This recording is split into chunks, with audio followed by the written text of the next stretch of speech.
Hello, my beautiful blossoms, blooms, and buds. Sorry about being a little late. I had to go reset the internet. YouTube is being a little weird right now, at least for me. Um, I was a little worried that I wasn't going to be able to stream tonight. But it ended up working out. It was just a moment late. But welcome to the very first Peerless stream of book one. So very first stream ever for Peerless, but also just Peerless book one, part one. Yes, and you are on time today, Esper Lady. I'm Rosebud Reads, and welcome to my book garden. So yeah, I am super excited to get started with Peerless. But I'm also curious how everyone is doing. But yeah, so Peerless, ta-da! It's super strange. I swear I just saw like 6 people. It's saying 6 people are here. Hello! Hi, Annika. Hi, Chi-Chi Kiki. How are you both doing? I think my chat is lagging a little bit. So if I'm a little, oh my goodness. These curls don't know what they're doing right now. What are they doing? Anyway, you're good? I had a fantastic weekend. I went to a concert that was for the composer for Studio Ghibli, one of the main composers. So I went with a group of friends, and it was amazing. And I also went to a movie yesterday. No, I also know what you mean, Annika, about it being a long week already. Tomorrow is going to be a very long day for me. And then just a lot of things this week. I don't know if anyone has seen this. Speaking of this week, I don't know if anyone has seen the schedule, but this Thursday I actually will not be able to stream. I have some family coming in from out of town, and I want to spend time with them. So I, for once, am just kind of, instead of rescheduling, gonna just take a day instead. Oh, hello, Truffle. Perfect timing. So this will be the only stream for this week, but then we'll be back to our regular streaming next week. And it'll be all good. I felt a little bad that we're literally starting Peerless, and then I'm like, I'll see you in a week. But it is what it is. I figured everyone would rather have it today, and then we'll just continue next week, rather than not. So, but that is very exciting about the Scumvillain box set, Esper Lady. I think mine's probably going to be coming later because I also ordered it around the same time I ordered Nana and one other set, the Little Mushroom Special Edition. So I contacted Yiggy Bean, and they were like, we have to ship everything together unless you want to pay individual shipping on everything. And I was like, I really don't. Oh, all good, Truffle. Oh, it is? Oh, I missed that. But yeah, that does work out surprisingly well. No conflict time-wise with Kictor. Good. I like it when that happens. No. And then next week. What? Oh no, Miss Rosie. What? What's wrong? What happened?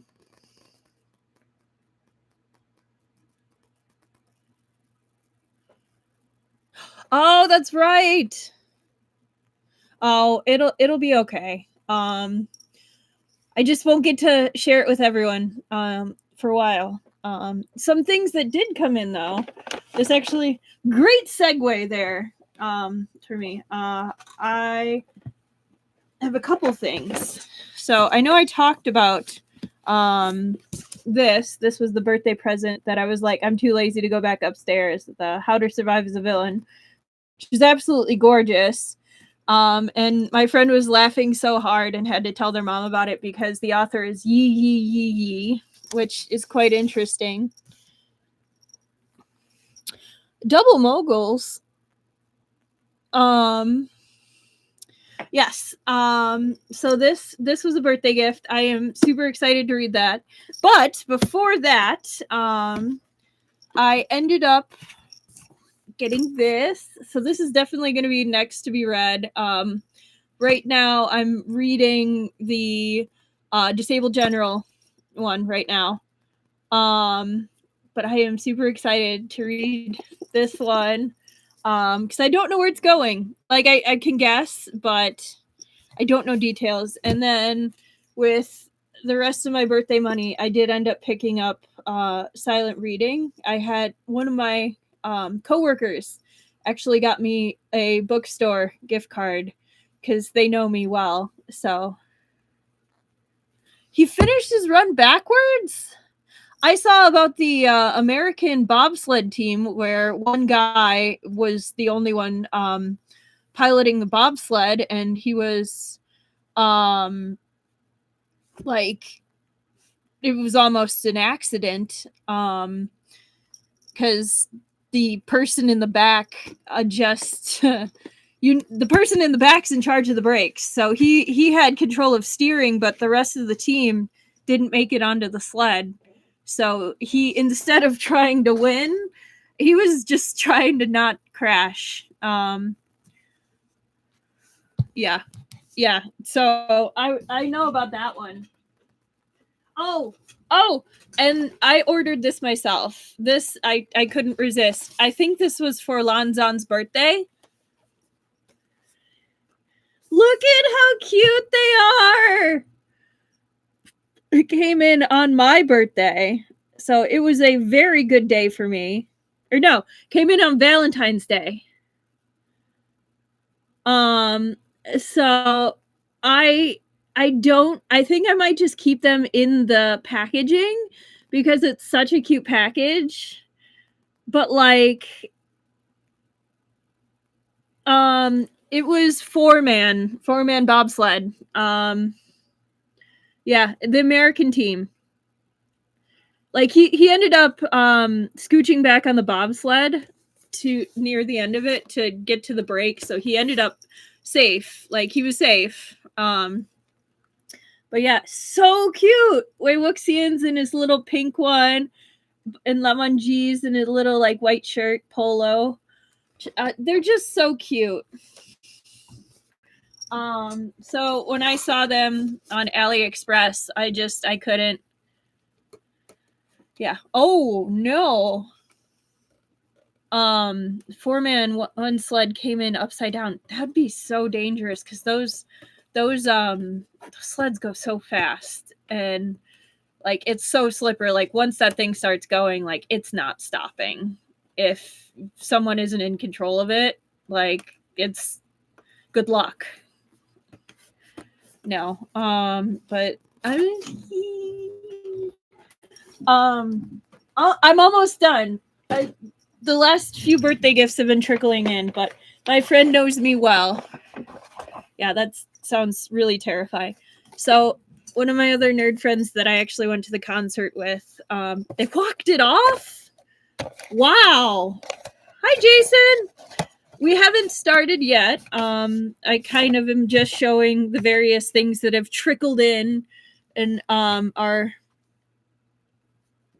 It was only the last stretch of the course. Oh man. Yeah, I was eyeing the TGCF pop-up book, especially after Kichter showed it off. I don't think it's in the budget right now because con season's coming up, and I'm also getting those 2 tattoos, well, hopefully 2, done next week. It's gorgeous. It is beautiful truffle. I'm going to be a bad influence right now. It looks like one of those that's worth it. But it also, you pay for it being worth it. Yeah. Yeah, it's super intricate, super pretty. Check out the Kichter video. You did cave already, Momar's Rover. I don't blame you. No, I can't afford that one quite yet. not between tattoos and con season coming up. It's already going to be slim picking con season, a little bit lighter con money than usual, but oh yes, definitely point people towards it for birthday. It's very, very, it's gorgeous. It's not just pretty, it's gorgeous. No, but that is definitely an AliExpress one where I was like, it's so pretty. But I actually had self-control this for once. But no. Yeah, no, I don't blame you, Mars Rover. That's how it's going to be next week after I get my tattoos. Hopefully, too. I'm adding a little something additionally onto my Lamanji dragon because people keep mistaking it for Haku, who's also amazing, but it's not Haku. So I'm gonna get a little something extra added and some of the extra talisman tassels, kind of like on Wei Wuxian. It's hard to see because it's like this part of the. So I'm gonna get more of the good luck tassels added on as well in blue, so that it connects more to Wei Wuxian. Tale of Genji coloring book. Truffle, I think you were the one who was saying 12 Kingdoms book. Oh, you haven't seen Wei Foxian? Here, let me see if I can get it to focus. Focus. There we go. Yeah, it's got the Yin Tai Tiger Tally as well. So there's Wei Wuxian and there's Liu. But yeah. Yes, I'm very excited. And then you will also see a new friend joining. It will be a Kieran. I tried buying the first in the series. I guess book 3 is now out. Oh my god, I love my tattoo artists. I love them enough. I'm braving a different place in Chicago where I hate Chicago driving, but they're worth it enough where no, they're such a good artist. Oh, hang on. How's the connection? I just got the little pop-up that hey, connection's a little fuzzy. No. I'm willing to go to a different shop for them because they moved. But yes. I'm so excited. I can't wait to show all of you. Okay, let me know if it buffers anymore. I will reset it happily. I have just a few more things to show, and then we'll totally get to it. But so my friend who I went to the concert with, one of them.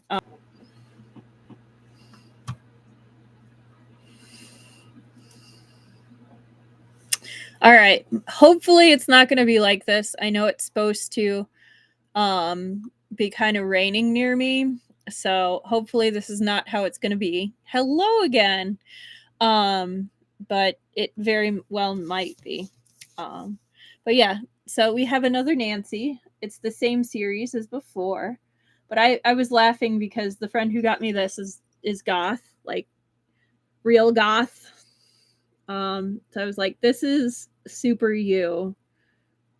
And I was like, of all of them, no, it's so cute. I love it so much. I love the fact that the crows or ravens also have bubbles. Like the as such the Nancy design. But I thought that was a cute touch. Yeah, it does look like the baby from Yu Yu Hakusho. But I think we will.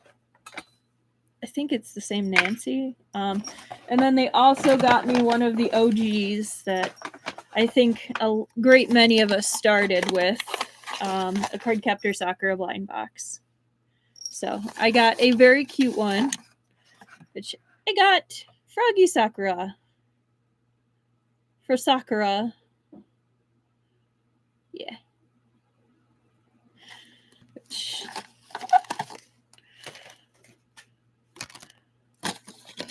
Right?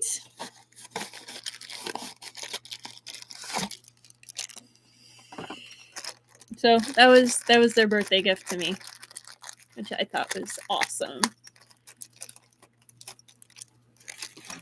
So I'm gonna just put her on the stand, and then we can get to the reading.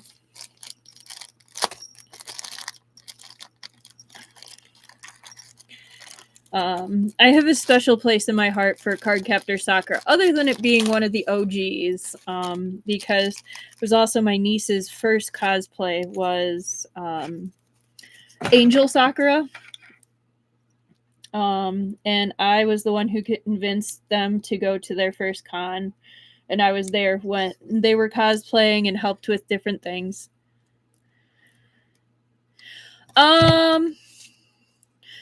Depends about the pigeons. Are they carrier pigeons or are they just there? Because if they're carrier pigeons, yes. If they're just pigeons and like one of them gets shot down by an arrow, okay, yeah, I'd consider it injustice to service workers. Okay, we shall put you there, you up there. There we go. Yes, I would consider that injustice. Okay. All right, we have one more box to open, since we always do a blind box when we start a new book, even if it's just the first book in a series. So I figured we'd pop back to Pop Mart with the demo and open another one of these. We're going to need to start the count early from what I remember of the first two chapters. Well, what do you know? I've got a new injustice to service workers. I'm all ready. I had a feeling.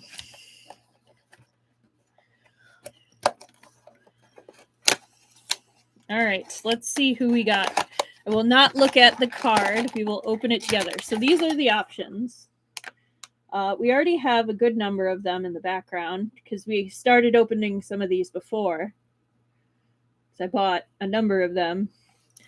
And then we switched over and have just been going back and forth from there. All right, let's see who we got. Oh my goodness. I'm not sure which one this is. They're really cute though. I think they're a little cloud.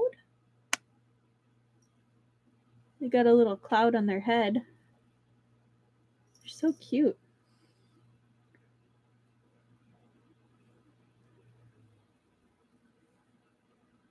I love the detail on these ones.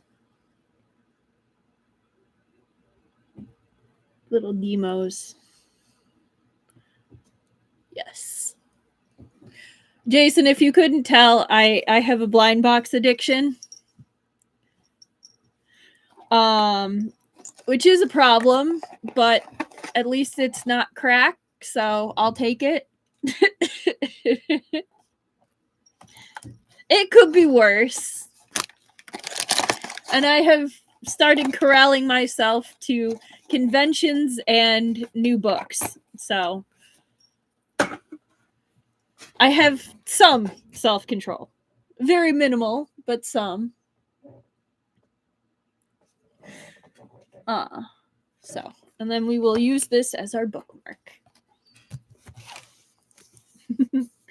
Okay, so let me see what time. Where did my timer go? This is no good. I can't tell how long the stream has been going. If I can't... Aha! I see where it is now. Okay. It's like, if I can't tell, I can't do timestamps. There it is. They changed the layout on me. What you doing, YouTube? All right. Chapter 1. Almost 21 minutes exactly. Look at that.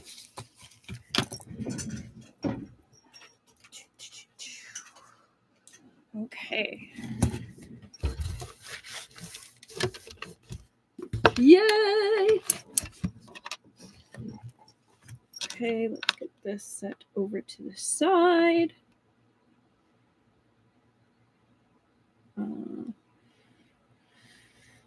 Okay, 1 second.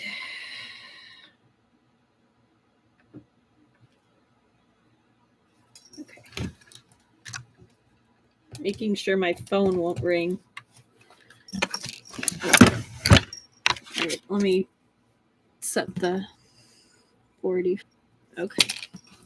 All right. So this is Peerless.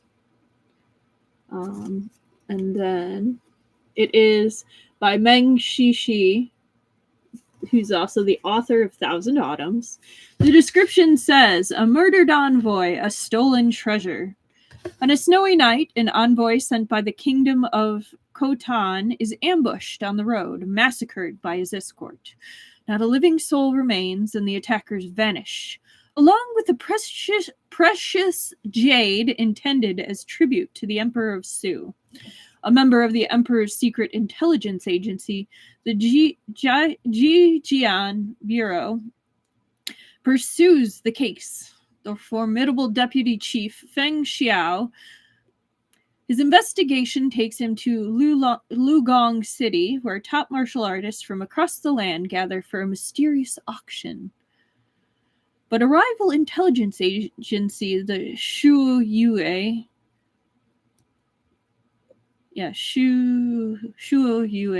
Bureau, has business in the same city, and they have sent Chu Buqi, an ailing but brilliant man who hides more secrets than Feng Xiao. Equally proud, the two immediately clash in a battle of wits, but neither can crack the case alone. To solve the mystery before the trial goes cold, they will have to join hands to uncover the truth. However, unwillingly. Let's go! Okay, and then here is the inside image. So a little more full coverage. And then here's our little sneak peek. Sui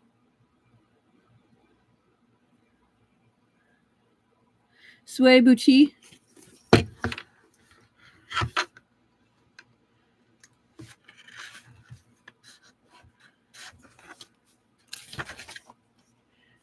Thank you, Esper Lady. Okay. Chapter 1. The northern wind scoured the land. Here the spring winds did not reach. The 3rd month was approaching, but the border pass remained cold and clear as ever. I love them so much. Yes. One moment a hint of blue remained in the sky, yet a blink later it changed without a warning. A chill wind blew and clouds gathered, drowning the firmament in murky darkness like an unfading shadow lying heavy on a person's heart. When Yuchi Jinwu noticed the convoy slowing, he couldn't help but lift the curtains and crane his neck to peer outside. Good to know, Truffle. Wind-blown sand swirled in through the window. Beside him, his favored concubine gasped in surprise and grabbed his arm.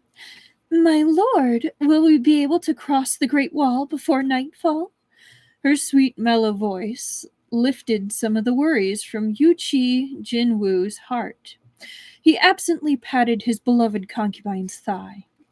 He could feel it, supple beneath the thin fabric. It was easy to imagine the satiny skin he could caress if this troublesome material were removed. Right now, however, he was in no mood to flirt.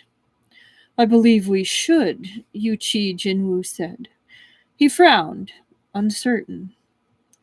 Yuchi Jinwu was a member of the Khotan royal family. Great Su had recently established itself in the Central Plains, replacing Shao to become the new burgeoning dynasty of the northern regions. Now, the king of Khotan had ordered Yuchi Jinwu to travel to the central plains and offer tribute to the new emperor. Clearly, no one's learned anything from the last time a guy took his wife along on a diplomatic trip. No, really, everyone will be fine. I'm sure they will, Truffle. The Emperor of Su, Yan Jian, was a man who burned with ambition. He was diligent in governance, and the new dynasty rose like the dawning sun, its boundless rays blazing across the land. Even the Chen dynasty in the south had dispatched envoys to offer their congratulations. Though Khotan was an insignificant kingdom beyond the Great Wall, the Gok Turks had harassed them repeatedly, pestering them beyond endurance. When word came that the Su dynasty planned to move their capital this year and had proclaimed a general amnesty, the Khotanese king seized his chance. He dispatched a party of envoys led by Yuchi Jinwu and loaded them down with lavish gifts to present to the Emperor of Su in Daxing City. First, to foster good relations between the two nations, and second, to implore the Su dynasty to send troops to defend Khotan.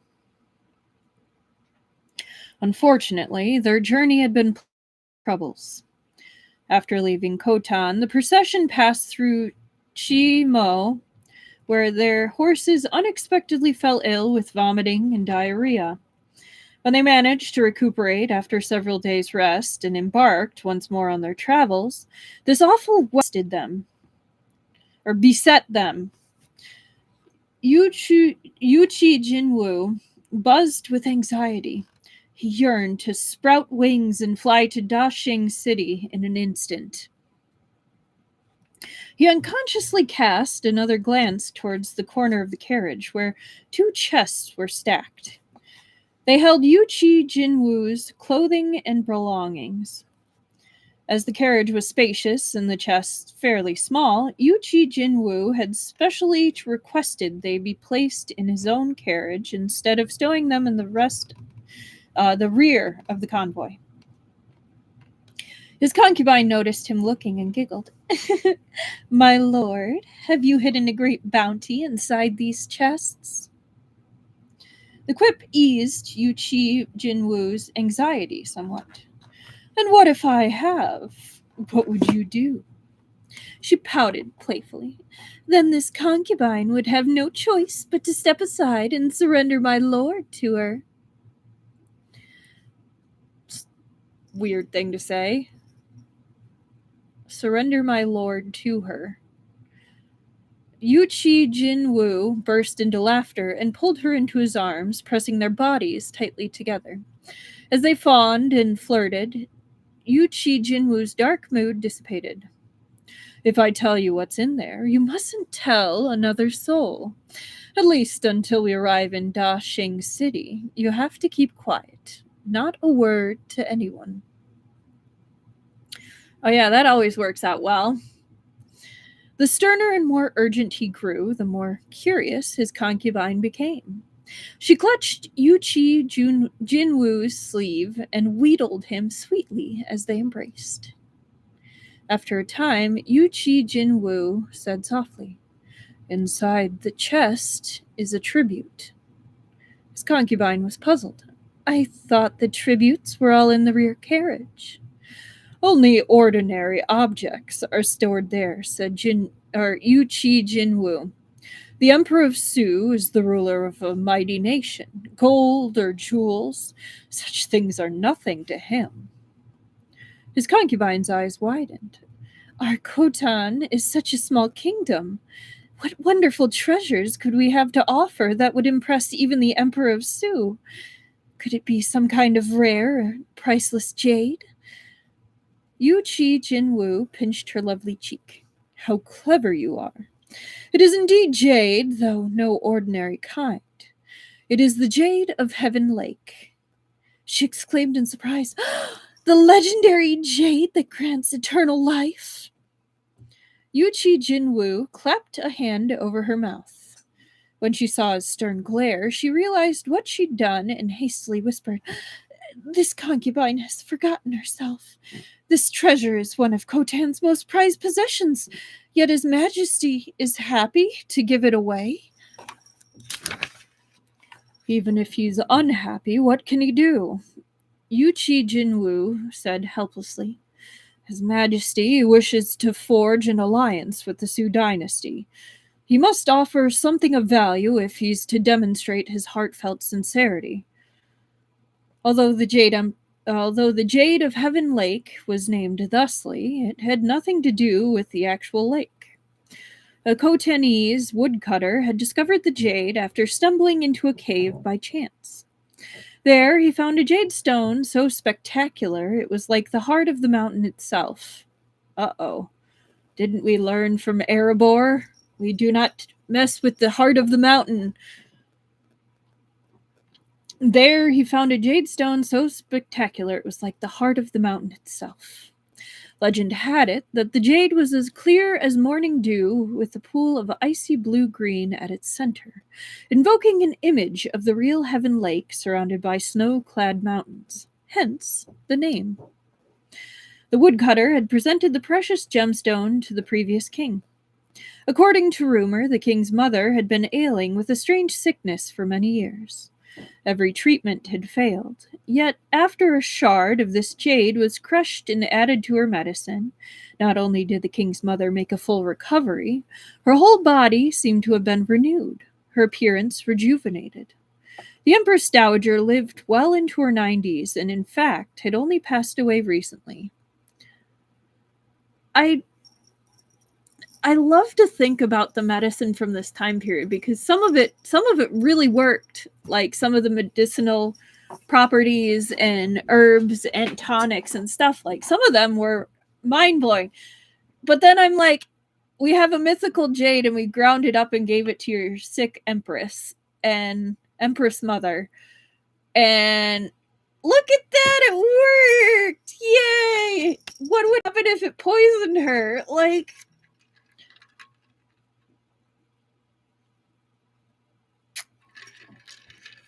I get that it's a magical book. I get it. I just like, you didn't try it on like someone else first? Like, what if it's poisonous? Like, I know she's dying, but like, there's got to be a line. All right, going back to the mythical magical jade. Okay. Ever since, word of the Jade of Heaven Lake had spread like wildfire. Not only could it restore one's youth, many believed it could cure any disease, no matter how complicated or difficult, and purify the bodies of martial artists. Where's Mao when we need her? Like, for instance, malachite. Yeah, no, there's a lot of rocks that are poisonous.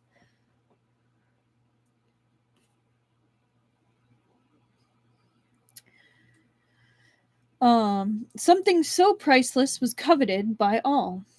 However, Khotan viewed the jade as a national treasure, and the king kept it well hidden. This jade was surely one of the reasons the Gokturks eyed the small nation of Khotan so hungrily. The Khotanese king was no fool. Holding a precious stone will cast one a sinner. He understood this idea well. Compared with the destruction of his kingdom or the death of his family, the jade was of little import. Gifting it to the Emperor of Su in exchange for his protection would be much preferable to letting the Gokturks snatch it. Actually have a smart king. How long do we think he's actually going to live? Because I have a feeling it's going to be unfortunately short. After hearing the details of the situation, the concubine was left somewhat speechless. But, my lord, is it really all right for a treasure this valuable to be escorted by so few? Yuchi Jinwu smiled. Don't underestimate the men outside. These are the best martial artists under His Majesty's command, and he sent almost all his strongest people with us. If they don't stand out, that's for the best. He thought for a moment, then repeated, Only you and I know of this matter. You must not speak of it to anyone else." The woman nodded again and again. This concubine understands the gravity of the situation. If this news should leak, our lives are in danger. Of course, the fewer people who know, the better." Yuchi Jinwu stroked her hair. "You've been by my side for 5 years now," he said with satisfaction. "I always knew you were the most sensible of them all. You needn't worry too much. Once we cross the wall, the Emperor of Su will send an escort to bring us to the capital. We'll be safe and sound." While the two of them whispered, the wind had picked up, blowing with sand and snow. Even the sturdy carriage began to sway, creaking alarmingly as if it was about to collapse. No longer in the mood to converse, Yuchi Jinwu bit his lip and fell silent. His concubine clutched at his robes and huddled in his arms. She dared not move an inch. Beneath the wind's incessant howl, Yuchi Jinwu heard the sound of approaching hoofbeats. To be traveling in such weather, the other party was unlikely to be merchants who cherished their lives and wealth. Perhaps these were the emissaries the Emperor of Su had sent to receive them. The thought breathed new life into Yuchi Jinwu. He said to his concubine, "I'll go out to take a look outside." The carriage curtain suddenly lifted as a guard stuck his head in through the window. His words came in a rush. "The winds are too strong, my lord. We should seek shelter ahead." Everything happened at once. In a split second, Yuchi Jinwu's displeasure at the guard's intrusion morphed into wide-eyed terror. He watched as blood spurted and the guard's head flew.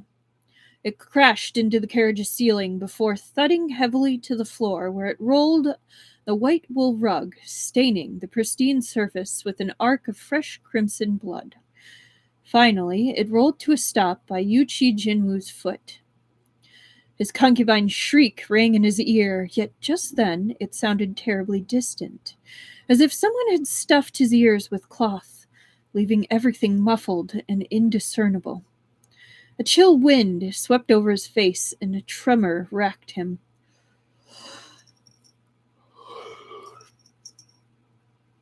His mind roared at him to leap away, but he had lived the pampered life of a prince for too many years. His body couldn't react in time. He stared as an icy, piercing pain tore through his chest. Yuchi Jinwu's vision was awash in the crimson of blood.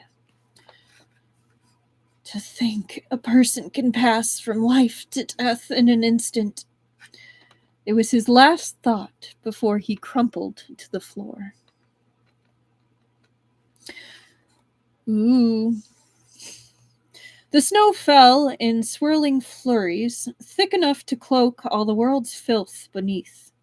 But this, too, was only temporary. Once the clouds parted and the snow ceased, the grime would be exposed once more. The evil of some humans was so hideous, not even the heaviest of snows could mask it. The blood dried and blackened as it mingled with the snowdrifts, like dark rocks poking out from the piles of white. Long, stiff horses lay on the ground beside their overturned carriages. Here and there, a head lay nestled in the snow. It was clear they'd died some time ago. Hoofbeats sounded in the distance, growing nearer. A dozen men rode in, galloping out of the snow. Icy mist and fluttering snow churned beneath the horses' hooves, rising in hazy puffs of vapor. The man at their fore wore a black coat, and his face was swathed tightly against the cold. The only sound from him was the rustle of his sleeves as the wind billowed through them. The 10 or so men behind him were bundled more securely still. Even their sleeves had been cinched tight. No one was willing to expose an inch of skin to this accursed snowstorm.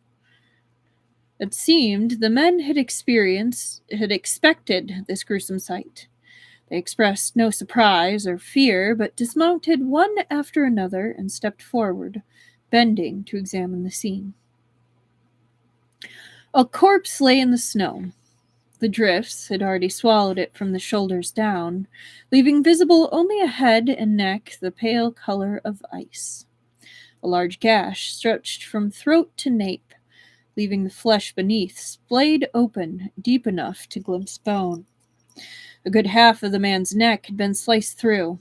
His murderer had obviously used significant force. It's him! A hand, originally concealed beneath the black coat, reached towards the corpse. This hand was slender and fair, delicate skin wrapped around knuckles and tendons, neither bony nor bloated. It struck the perfect balance, resembling a stalk of young bamboo as it gracefully stretched forward. Even without any flashy moves, one would find their gaze drawn to it. Such a hand could only have been nurtured within the wealthiest of noble families. But the hand's owner didn't disdain the filth. He scooped up a handful of blood-stained snow, kneaded it for a moment, then let it fall. The snow trickled through his fingers and landed on a corner of the furs he wore where it lingered. The man dropped his chin to look where it had fallen, and his eyebrows rose a little. The local constable at his side had been fretting over a chance to ingratiate himself with this bigwig from the capital. When he saw the direction of the man's gaze, he swiftly fished out a clean handkerchief and came forward with a smile. "Oh, this lowly one has a handkerchief for my lord, or handkerchief if my lord." He'd yet to finish when the man shed his coat completely and tossed it behind him. Under the dumbfounded stares of the constables and petty officials, the coat was caught by a young man standing behind him. Pei Jingzi revealed a trace of a strained smile. "Sir." "Take it," the man said coolly. Without his cloak, his clothes were exposed to the wind and snow. A jade hair clasp and white robes, his sleeves dancing wildly. Just looking at him made everyone's teeth chatter. But the man's expression changed, not a mote. He bent at the waist, then lowered his head to examine the corpse. I get wanting to be, all epic and stoic and all that. But, one, why would you touch bloody snow? That's so dumb. That is gross to me, I guess, because I'm germs, ew. But, then, why would you let it splash on your nice fur coat?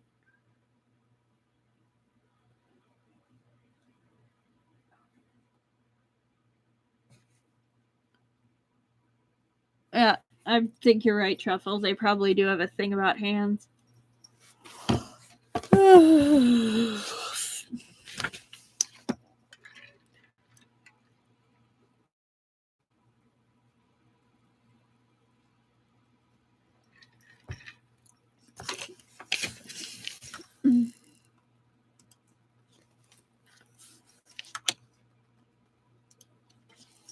All right, chapter 2.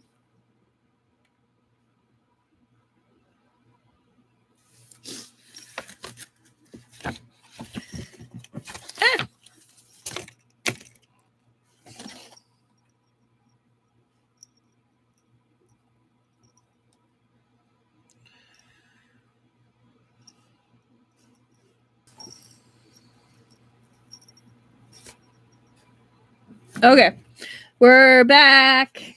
Chapter 2. 46. 15. Okay, chapter 2. Investigating a case that had occurred the previous night, and in this infernal weather, no less, was a horrendously difficult task. The ambush had occurred a stone's throw from Liugong City. The Khotanese envoy had come to offer tribute to Great Su, yet was assassinated along the way. News of the incident spread back to the city, terrifying the county magistrate, who feared that the blame would land on him. At the same time, the dignitaries in white had arrived in Liugong Liugong City under orders from the emperor to receive the Khotanese delegation. Yet instead of greeting an envoy, he'd found himself with a murder case on his hands. The magistrate of Liugong County trembled with fear, deferential and subservient.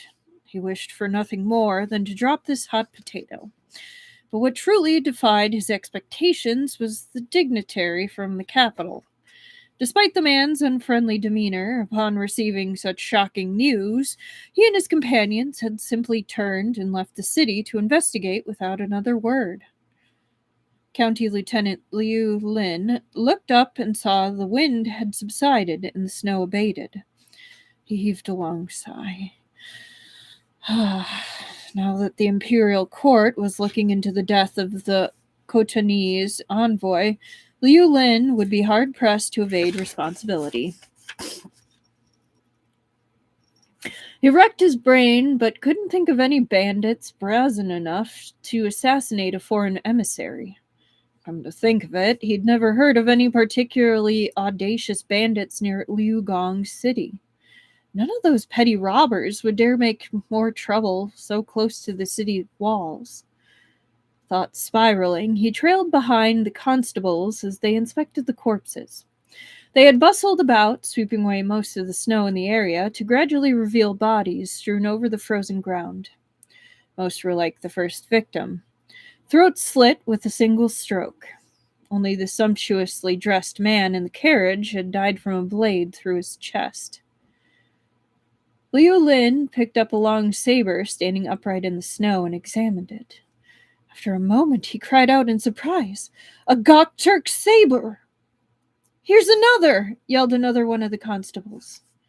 The blade was wickedly carved, its length stained with blood. It was clear at a glance that it had slain many people. Could the Gokturks be behind this? Liu Lin was stunned, but the more he thought about it, the likelier it seemed.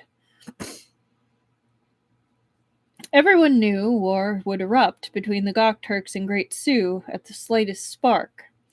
Soldiers stationed at the borders slept with their weapons, ready to leap into battle at any moment. They dared not to be lax. The Gokturks had long been dissatisfied with Khotan's intent to seek protection from the Sioux dynasty. Thus, they'd killed a Khotanese envoy within Sioux's own borders, aiming to drive a wedge between the two nations and ensure Khotan would bear a grudge against Great Sioux. Most of the others thought the same as Liu Lin. With the discovery of the sabers, the case was as good as closed. But Liu Lin couldn't help agonizing over what came next. If the Gokturks had been here in the night, they might already have infiltrated the city. Lin Lang Pavilion's annual auction would soon be held in Liugong City, and all the world's idle rich, as well as various representatives of the Jianghu's many schools of thought, would gather here.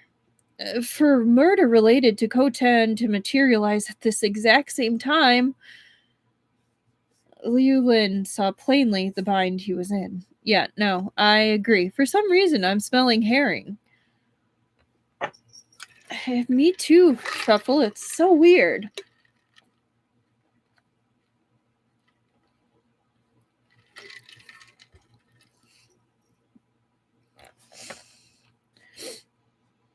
Liu Lin saw plainly the bind he was in. Letting the Gokturks infiltrate Liugong City's borders and kill the Khotanese envoy, taking the blame for such a blunder would land him in serious trouble.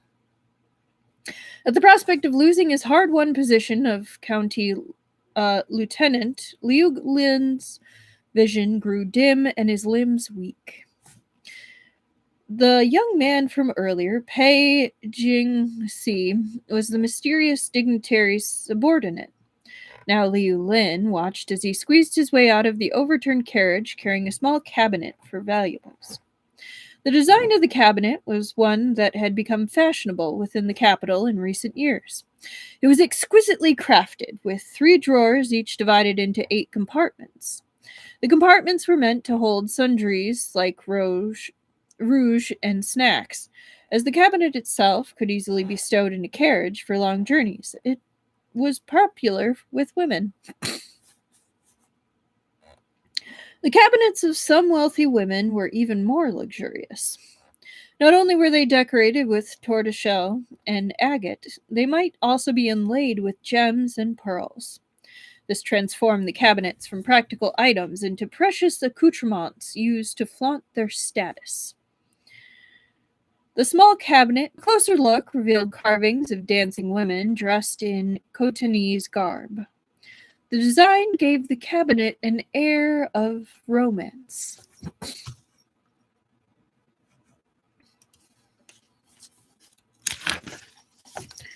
Oh my goodness. I keep getting pop-ups. I don't like the idea of storing snacks with makeup. I wasn't thinking about it, but yeah, no, that doesn't seem like a very good idea, Truffle. Paging Z pulled out each of the 3 drawers, one by one. The first held dried peaches, I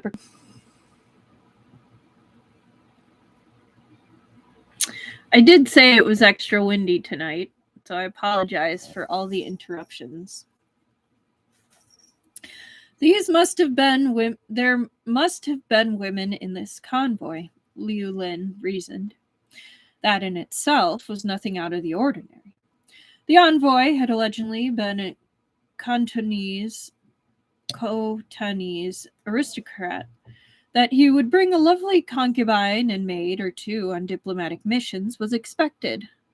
No, it wasn't just you, Truffle.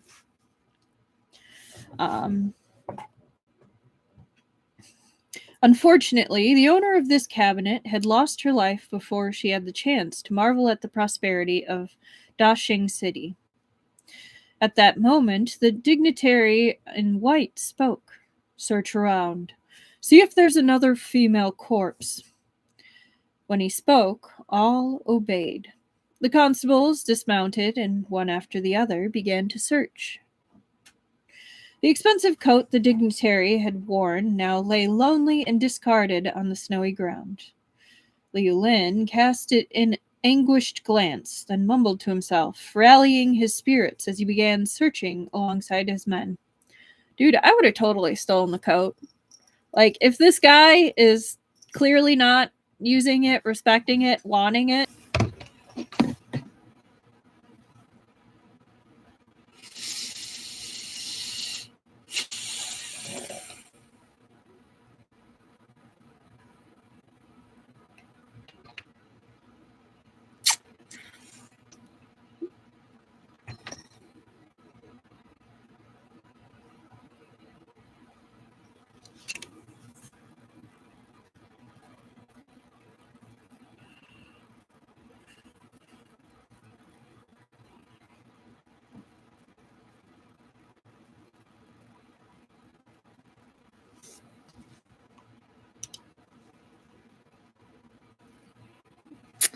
okay. So, yeah, it's definitely cranky tonight, Truffle. I'm gonna keep trying, but I'm gonna say we're gonna give it like 3 more interruptions, unless like it evens out. If it does, we might call it. Just because we're only on chapter 2. I don't even know how many times I've reset it. But yes, we are back. We're just going to keep going and try. The 2 deceased maids were lovely, even in death. Liu Lin suspected that they were probably doubled as the envoy's bed warmers as well as attendants. As he watched, the man in white leaned in, nose to nose with one of the maids, almost close enough to kiss her. His handsome profile, lit by the brilliant glare off the snow, was juxtaposed with the bruised and molded faces of the corpse. The hair on the back of Liu Lin's neck stood up, yet the man seemed not to mind at all. His thin lips hovered near the cheek of the deceased maid, then moved downward. He unfastened the girl's blood-soaked collar, looking for all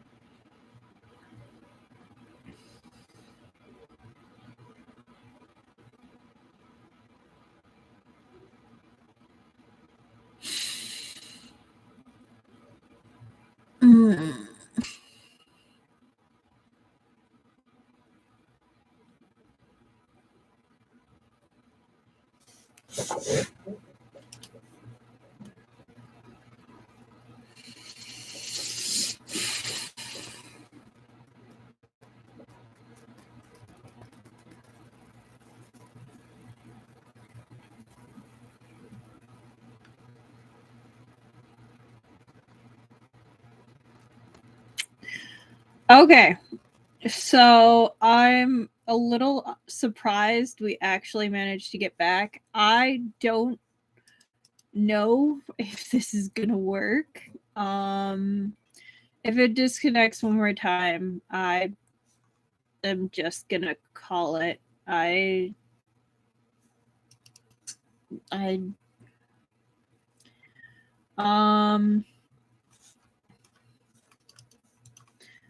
can't see anyone.